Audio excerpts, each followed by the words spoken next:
Welcome everyone to Jenni Speaks. It's your girl here, Jenni O. Welcome back, ladies and gentlemen, to Jenni Speaks. I'm your host, as always, Jenni O in the building. And today we have another special guest. We have Minz in the building, Mr. Wowo, from Auntie Patricia to Badman to Story. We got Minz in the building. How you feeling? I'm feeling nice. Thank you for coming. My pleasure. How you feeling today? I'm feeling good. Lagos traffic tried me, but I'm good. Sorry, I know that's one thing I hate about this country is the traffic. But I hope I hope you're okay now. Yeah, I'm good. Okay, you're good. You're good. You're good. All right, man. So, what have you been up to? What's been up with you? Just me. How far? What's going on? I've been working. I've been enjoying like the fruits of my labor and working on my debut project. So that's pretty much it. And we love it. We love it. So getting into your background, I read that you actually studied international law. So how did you go from studying international law and you are now a musician and you also produce? Yeah. Yeah, I do. All right. So tell us a little journey from there. Okay, so actually, what happened was I got interested in music. And I wanted to do something that had to do with music. I wanted to maybe be an OAP. Like it was an idea I was considering. So what I wanted to do was I wanted to study mass comm. But my parents were like, no, you have to study something professional. You have to be a lawyer. So I went to write the exam for law in Babcock, but they gave me international law and diplomacy. Oh. Yeah. Wow. That's how. Yeah. Are you don't really... I'm a diplomat. Well, that's what I'll say. Like, it did something, Sha. That course, when you study, you become like an ambassador or something. Yeah. So, I'm an ambassador now. I'm representing Nigeria. We love that. Yeah. But we love to see it. Now, Minz, you've had a pretty interesting history just with your sound. Now, taking it back to Auntie Patricia, that was released in 2016. I feel like the Minz then and the Minz now are two different people. Voice, I would say voice, yes, voice developed and has grown. Yeah. But just the sound and the type of music that you did back then versus in the middle and now. So we'll talk about in the beginning. In the beginning, when you came into the industry, what type of music were you actually trying to put out? Because you started with Auntie Patricia. How did that go? Okay, so my journey, like, with my sound has been, like, very, very dynamic because my first inspiration was rap. Like, what I really wanted to do was rap. But then I just kind of fell in love with like more like singing songs. Like I listened to a lot of Drake, and then that 2016, I was listening to a lot of Bryson Tiller, and at the same time there was like the whole Afro pop thing here, like really popping in Nigeria. I remember there was like techno, fouls. So if you listen to Aunt Patricia, if you pay attention, you catch that whole Ghana bounce of 2016. Yeah, that soft work and everything. So it was kind of like a trend, and I just did my own beats on it, you get, basically. And so like what I do is when music that I like influences me, you somehow hear it if you pay close attention, but I'll come out with something unique. So basically it's from 2016 till now, it's just been on my life, man. The roller coaster, different experiences and everything. So like I'm in a different headspace from that time, definitely. Yeah. So yeah. Before you jump the gun, because you're about to explain you're about to just answer my other questions. I think from Auntie Patricia and then Talk. I think Talk was another one, but it was a different side of Minz as well. It wasn't the same Ghana bounce. It wasn't. It was almost as if the Minz we knew from Auntie Patricia has changed a little bit, and then we got Talk, and I think Talk and Story with Story, yeah. Yeah. I think those were the songs that kind of drew me into you as well, because it was a different thing, it was a different sound, but your voice was also very unique. So obviously over time you're changing and stuff, but once you got to that Talk and Story type of sound, did you feel like you needed to change? Because I feel like that's when people they were listening more and more and more. So tell us about that. If I explain all of this, it's going to sound very nerdy, but like basically when I recorded Aunt Patricia, I didn't have like good equipment. I literally just put the laptop down and I just recorded straight into the mic of the laptop. Like that was trenches recording. Do you get? So that brought out a different side of me. And then I actually made a lot more songs that were like that will never see the light of day. Yeah. You would not release it to us? No, never. Nah. But yeah, so I had like a bunch of songs, and then my manager would go around playing those songs for people. And Talk just like really, really stood out. Do you get? So that's what kind of helped us select that song. And then I made a promise to myself in 2016. I was like, this year, because I was inspired by Bryson Tiller. So this year, I was like, this year I'm gonna find a way. I'm gonna borrow money from someone. I'm gonna buy equipment, and I'm going to record a song a day. So I was blessed to like have someone like pay attention to my music, come and invest in my music at that point in time, 2016. So the first thing I did was I bought like my studio equipment. I was in my room. I just set up in my room, and one of the first songs I recorded was Talk. So every day, like, I was just working on music, and then I made Talk, I made Story, I made Odoewu. I remember when I wanted to promote Story and Odoewu, I literally had to go produce for an artist. It was like 100K per song. I made 3 songs for him. 300K. Yeah, and that's the money I used to promote those songs, and like those songs just went so far. Like it's crazy. It's God, man. It's God. God did. Oh yes. Now, it's funny that you talk about production and producing. Now, I feel like because you're a producer and you're also you sing, you're an artist. Which did you like more? Did you feel like, now there was a question I actually asked someone before, and I was like, being a producer, you don't really get seen as much. Some people do, some people don't. Do you feel as a producer, you are kind of in the scene in the back and you didn't get as much credit as you deserved? Or do you feel like you got the credit that you deserved? I feel like for the amount of producing I even did for people, like I got enough. Because I'm, the way Kanye is like mostly producing for himself. Highest Jay-Z. So like literally I was only producing because I wanted to make music for myself, and I didn't really have like people to give me beats or produce for me. So production was something I learned just because like I needed to. I guess. But yeah, it wasn't like I wasn't really looking for let me produce for this person, let me produce. I've never really seen myself as a producer. So like making music, being the artist and being the one in the forefront has always been my thing. So okay. Yeah. And so pretty much you've produced the majority of your songs. No. Majority. Okay. I won't take credit for that, but I've produced like maybe 50 to 60%. That's a big number. Yeah. So I would say half of your songs you've produced yourself. Okay. Would you like to produce for other people if given the chance, or you're just like, let me focus on me? If they're very bad, like I'm down, man. I'm very open-minded. When I'm in the studio, I'm very, very open-minded. If you have dope ideas, if it makes sense, I'll do it. Okay. Yeah. We love to see it. Now, the change between then and now, even the change from, let me go into Badman. Now, Badman was, I was singing Badman earlier, you guys. It's one of my favorite songs by you. And I feel like that song, like, we kind of got to hear your voice even more. It was like one of those songs that like drew you in. I would listen to Badman, not that I'm in a loving mood, a bad mood. It didn't matter the mood that I was in. I would listen to Badman, and I felt like the vocals on there, like your voice is one of a kind. It's not like you blend in. I'm shy.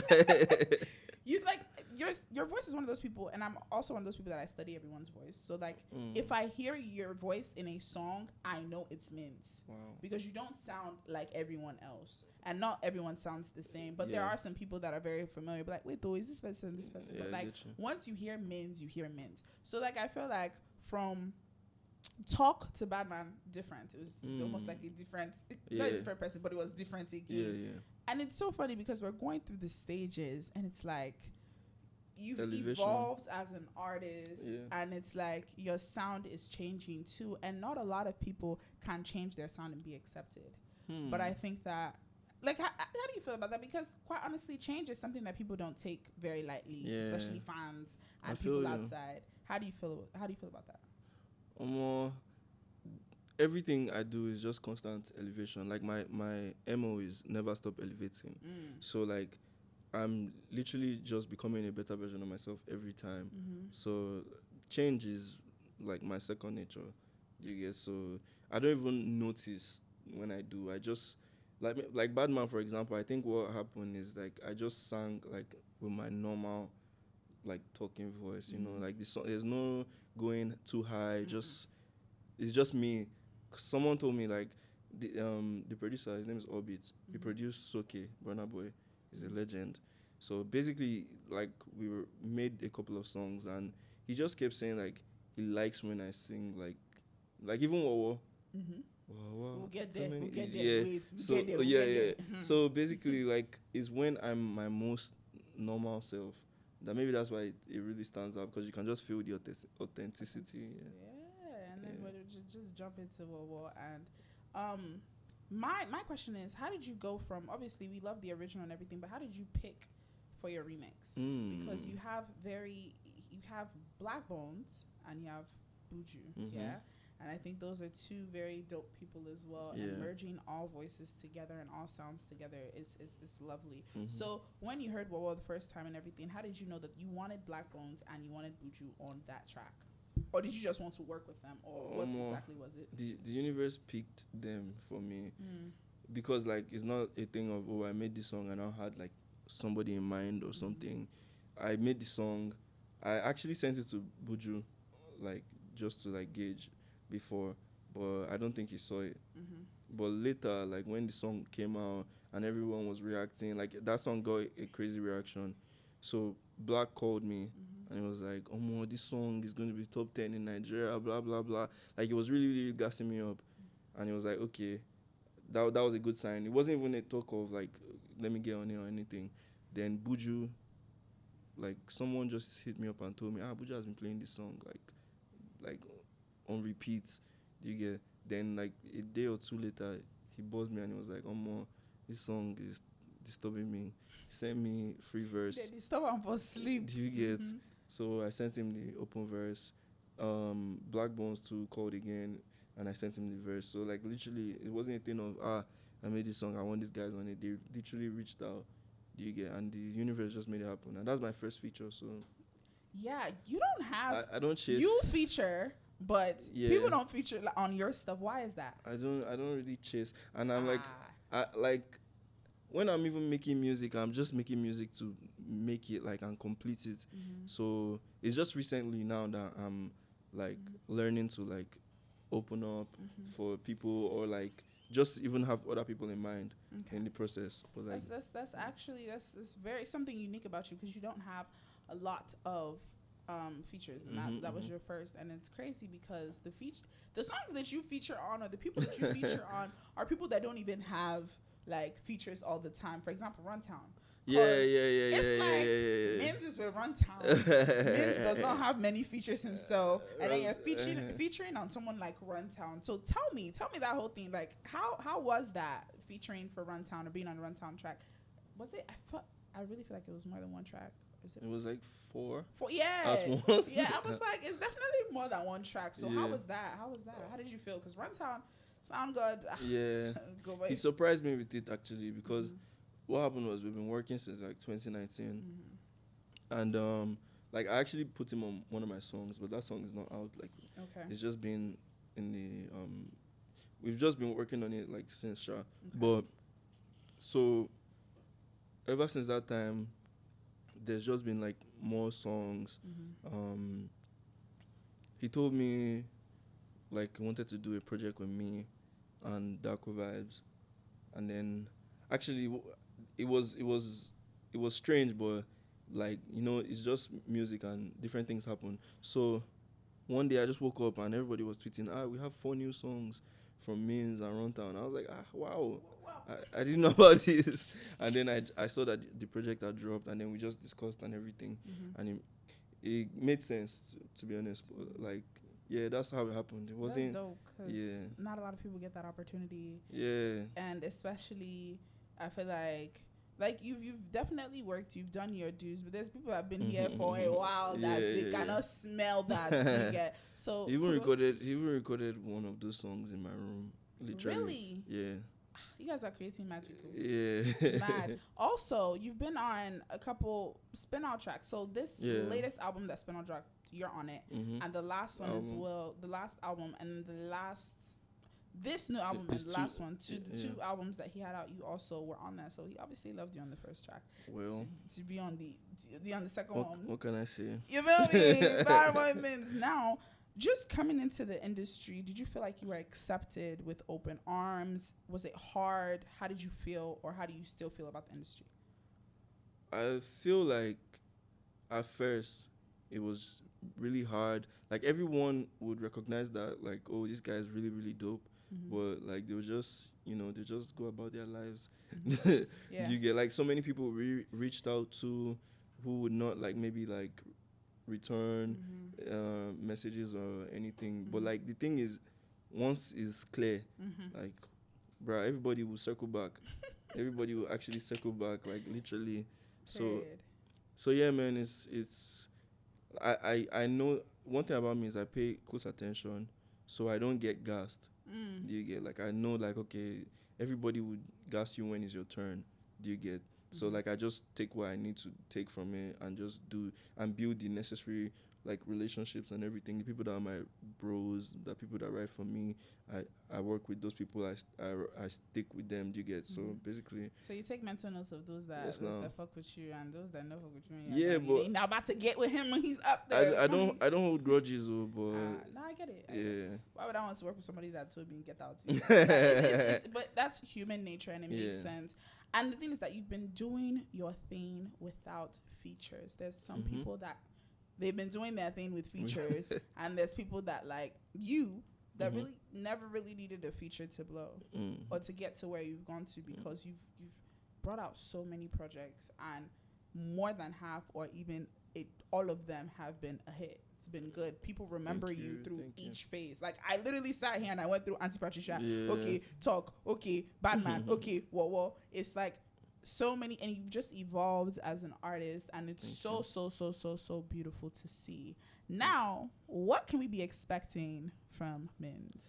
My debut project, By Any Means. Okay. It drops in like a few months. Okay. Do we have any features in that one or no? We have. Collaboration is important. Oh, sorry. Yeah. Okay. Do you want to name drop one? You don't have to.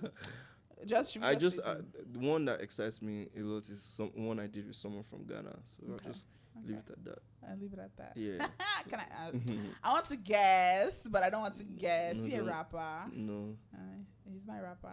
It's not a he. It's a she. Yeah. We'll leave it at that. All right, so we're about to play a game, and I hope you're ready because you're going to take a shot of De Franciscan, and this drink is something. Yeah, all right, cool. First game we're playing is you're going to guess that producer tag. So I'm going to say their tag, and then you are going to pretty much let me know which producer it is. Okay. All right, first one. I don't want to give you an easy one. I'm not going to give you okay. Funkilla.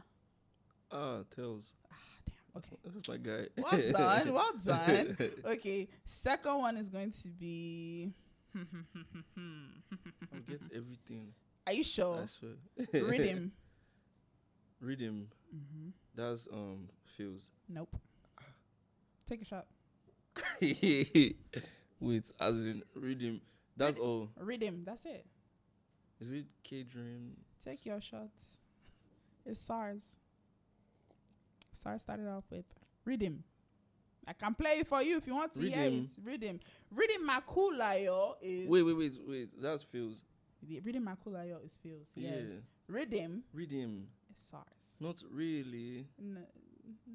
It's actually Rhythm. Yeah, you do not know. Say that I'm saying really. Oh, okay. Okay, no. And then nice one. I'll do this one for you. Everybody, okay. So this person's name is in the middle. I'm going to skip over their name. Okay. If it's blank, then it's got to be a right one.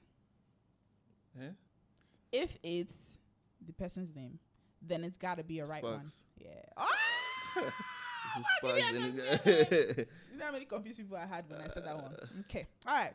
Now let's go into lyrics. Bumbo Clatty, I see a lot of enemies. Them wanna hold me. What's the name of the song? Frenemies. Who else was on the song? Rexy. Wow. Okay, all right. Okay. I'm in trouble. I date for a corner when I sight you, but you know really no. Crayon. What's the name of the song? What's the name of that song? What's the name of the song? Corner when I sight you, but you know really no. What's the name of that song? Jesus, Virema. If you can't guess the name, you take your shot too. I've gotten 70% of the question. Okay, take a sip. Okay. What's the name of the song? It's too correct. Alright, are you ready for the next one? Obviously, I feel like this life is sweet, but it fits for war. Man only fits to depend on God. That song's sweet too. He's sweet, die. I wonder who sang it. Who sang this song? Chai, can only be the goat. Can only be the goat. What's the goat's name? Minz. What's the name of the song? Wowo. Period. And we have it. Thank you so much for coming on the show.